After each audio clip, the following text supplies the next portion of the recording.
엔켈라두스는 토성의 62개 위성 중 6번째로 큰 위성입니다. 엔켈라두스 한쪽에는 무언가로 쭉 그은 듯한 길고 규칙적인 무늬가 보이는데요. 최근 이 줄무늬의 정체가 밝혀져서 많은 관심을 받고 있다고 합니다. 네, 오늘 별별 이야기에서는 한국천문연구원 우주과학본부 문홍규 박사와 함께 토성의 위성 엔켈라두스에 대해 알아보도록 하겠습니다. 박사님, 안녕하세요. 어서 네, 오세요. 안녕하세요. 네, 이 위성 엔켈라두스의 사진을 보면 크레이터도 있고 아래쪽에 푸른 빛의 줄무늬가 있는데 약간 예. 백호 같다는 생각이 들기도 하고요. 네, 네. 그동안에 이 줄무늬의 비밀이 밝혀지지 않았는데 최근에 밝혀졌다고요. 네, 그렇습니다. 엔켈라두스는 지각이 만들어진 지 얼마 안 돼 가지고요. 네. 수행성하고 해성이 충돌한 크레이터가 거의 남아있지 않습니다. 예. 일부밖에 없는데요. 그것은 새로 생긴 지각이 오래된 지각을 덮어버리기 때문에 일어나는 현상인데요. 말씀하신 것처럼 엔켈라두스의 남극 지역에만 손톱이나 빗으로 쭉 그은 것처럼 길고 규칙적인 무늬가 보입니다. 네. 최근까지는 이유를 전혀 모르고 있었는데요. 바로 지난주에 연구 결과가 발표됐습니다. 예. 결론은 엔켈라두스의 표면은 얼음으로 덮여 있고 그 얼음 지각 아래에 지하 바다가 있고요. 거기서 물이 얼음 형태로 뿜어져 나오면서 균열이 생긴다는 겁니다. 그 네. 균열이 연쇄적으로 주변에 영향을 줘서 평행한 줄무늬가 생겼다는 겁니다. 네. 이것을 호랑이 무늬라고도 부르는데요. 재미있는 건 하필 왜 이게 극지방에만 나타나냐는 겁니다. 예. 엔켈라두스는 긴 타원 궤도로 토성을 공전하는데요.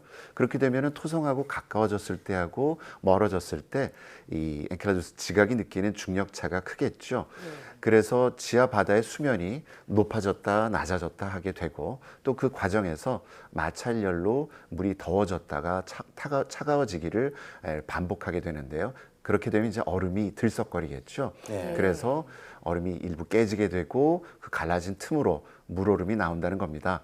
지금은 지각이 얇은 남극 지역에만 생기지만 북극 지방에서 이 줄무늬가 나타나는 것도 시간 문제라고 합니다. 그렇군요. 그러니까 줄무늬는 엔켈라두스가 토성을 공전하는 과정에서 중력차 때문에 발생하는 어떻게 보면 물 얼음이다 이렇게 볼 수 있겠네요. 맞습니다. 그렇군요. 자, 그런데 엔켈라두스 지하에 바다가 있는 건 어떻게 알게 됐는지 궁금하고요. 그 바다는 구체적으로 위치가 어느 쯤에 있나요?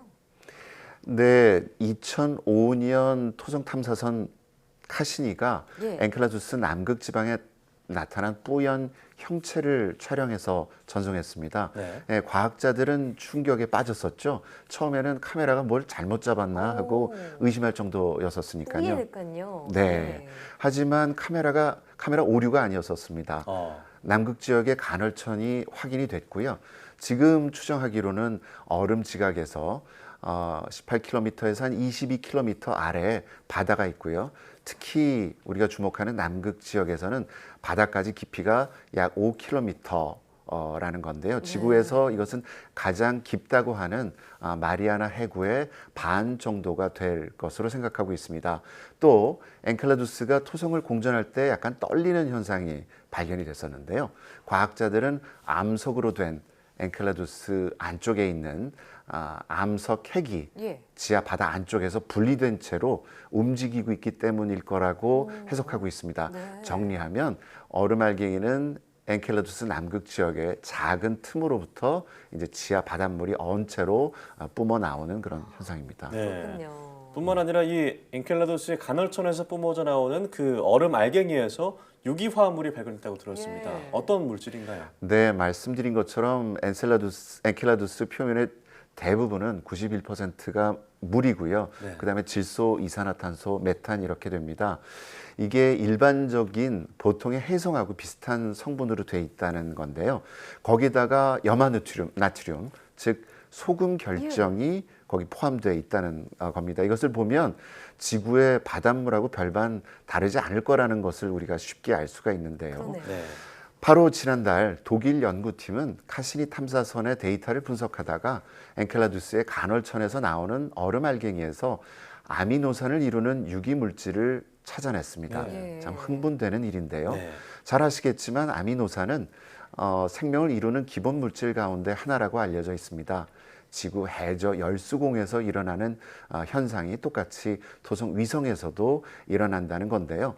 이처럼 과학자들은 엔켈라두스의 간헐적 얼음에서 탄소가 많이 포함된 유기분자 화합물을 발견했고요. 예. 엔켈라두스 암석 핵과 따뜻한 지하 바다에서 이러한 분자들을 만드는 화학 반응이 일어났을 거라고 그렇게 생각하고 있습니다. 예, 아니 얼음 알갱이에서 생명체의 기본을 이루는 아미노산이 검출이 됐다, 발견이 됐다는 건 이 엔켈라두스 혹시 생명체의 존재 가능성을 좀 예상해 볼 수 있는 그런 얘기라고 들리는데 그렇게 볼 수 있을까요? 네, 답부터 말씀드리자면 그렇게 말씀드리기에는 아직 증거가 좀 많이 부족한 형편입니다. 예. 엔켈라두스에서 살던 미생물이 살던 흔적일지도 모른다는 성급한 결론을 내릴 수도 있겠지만 아직 그렇게 말하기에는 문제가 많다는 얘기입니다. 증거가 부족하군요. 예. 네, 왜냐하면 생물이 개입하지 않더라도 비슷한 그런 결과가 나올 수 있기 때문인데요. 예. 우리가 아는 것하고 전혀 다른 방식으로 화학 반응이 일어나서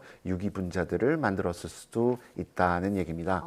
네, 한 가지 더 재미있는 것은 물론 뭐 시뮬레이션 결과이긴 합니다만은 엔켈라두스의 지하 바다 성분은 pH 즉 뭐 산성도, 산도라고 하는데요. 네. 그게 적당하고 특히 암석의 근방의 온도는 섭씨 90도를 조금 넘을 것으로 예측하고 있습니다. 예. 그리고 표면에서 물이 이제 올라와서 막 뿜어져 나올 때는 온도가 섭씨 0도 근방일 거라고 생각되는데요. 네.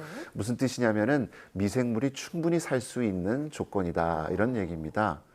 예, 이런 어쨌든 나사는 이런 연구를 바탕으로 해서요. 네. 예, 생명체의 가능성을 타진하기 위해서 네. 엔켈라두스를 탐사하는 그런 차기 임무를 계획하고 있습니다. 어. 하지만 아직 제한 단계고요. 확정된 것은 아닙니다. 그렇군요. 네, 생명체가 충분히 살 수 있는 환경은 맞지만 생명체 존재 여부는 아직 미지수다 이렇게 말씀하신 거죠. 네, 그렇습니다. 네, 그렇다면 엔켈라두스뿐만 아니라 이 태양계에서 이미 뭐 물이나 얼음의 흔적이 발견된 천체가 많이 있는 걸로 알고 있는데요. 예. 어떤 사례가 있나요? 네, 그런 증거는 뭐 차고 넘칩니다. 그래요? 네, 좋은 예로 목성 위성 중에 유로파가 있는데요. 예. 유로파 지하에도 그런 얼음 바다가 있는 걸로 확실시되고 있고요. 또 과학자들은 그 밖에 목성 위성인 가니메데와 칼리스토에도 지하 바다가 있을 거라고 예측하고 있습니다. 그런가 하면 토성의 가장 큰 위성인 타이탄과 레아 그리고 천왕성의 위성 타이타니아와 오베론도 마찬가지입니다. 네. 해왕성의 가장 큰 위성인 트리톤도 지하에 바다가 있을 걸로 예상하고 있습니다. 게다가 여러 가지 정황 증거로 볼 때 외소 행성이라고 분류가 되죠. 명왕성과 에리스도 지각 아래 바다가 있으리라고 추정되는 그런 천체들입니다. 네. 이렇게 지상이나 지하에 물 아니면 물얼음이 있는 천체들을 나사에서는 오션 월드, 네, 바다 세상이라고 그렇게 부르는데요. 네. 네, 이런 천체들은 표면은 굉장히 차갑지만 태양에서 머니까요. 지하 바닷물은 따뜻할 거로 생각을 하고 있고요. 그래서 과학자들이 생명 존재 가능성을 탐색하고 있는 겁니다.